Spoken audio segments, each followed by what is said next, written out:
Hello, I'm Greg Castor, Hanson Peterson Chair of Liberal Studies at Gustavus and Professor in the History Department. For the past 2 years or so, colleagues of mine at Gustavus, Professors Anna Versluis of Geography and Annika Eriksson of Sociology and Anthropology, have been collaborating with one another and their students on a fascinating project about farming in the Minnesota River Valley. The project includes hours of interviews with local farmers. This short video introduces the project. I hope you enjoy it, and also I encourage you to visit the project website where you can listen to hours of interviews the students did with local farmers. Hi, I'm Charlotte Cowdery, and I'm a Geology and Classics double major at Gustavus Adolphus College. This January, I took a course called Oral History of Farming in the Minnesota River Valley, which was essentially a continuation of a project that's been going on at Gustavus for a couple of years now. And it involves students from all over across departments working to interview farmers about their experience. And it's as simple as that. So we're not asking any pointed questions. We don't have an agenda going into the interview. We essentially just want to get their stories out and let them talk about what's important to them.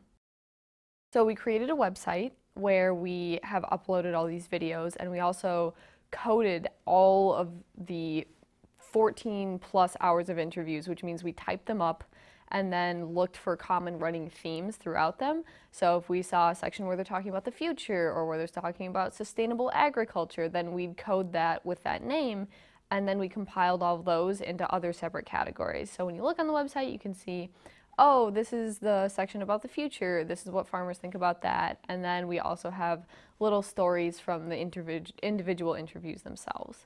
So it was a really, really fun project. It was a great chance to get out of my department and work with people. When we started, I wasn't sure if any farmers would want to talk to Gustavus faculty and students, and we found out that yes, there are those who are very interested and very open in talking to us.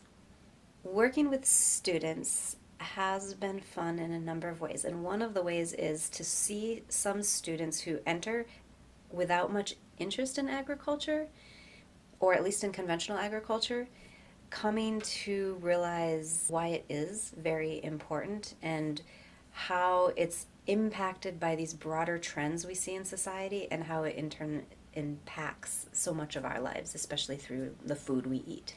We don't necessarily always have many farmers coming to campus or Gustavus students going out to farms, but a Gustavus student should be able to talk to anyone, and farmers would be one class of people. So I think learning to talk to people who are strangers and maybe come from a different walk of life than you is really important skill. So what's one of the things you enjoyed most about growing up on a farm like this? I guess it's a unique experience that a lot of kids don't get to have, especially more so nowadays as there's bigger farms and fewer families that live on farms. So I learned a lot of valuable lessons, I would say, from growing up on a farm. Were there any social distinctions between like farm kids or non-farm kids? Or is there even, do people use that term, like farm kids? Or is there something else that would apply? I guess to some extent. I was really one of the only ones in my close friend group who was in FFA or 4-H, so I definitely think it was a benefit to be in those activities, and a lot of my friends understood what it meant to grow up on a farm or to be involved in agriculture because of the different perspective that I brought into my close group of friends. So I wouldn't say that I was ever treated differently or anything.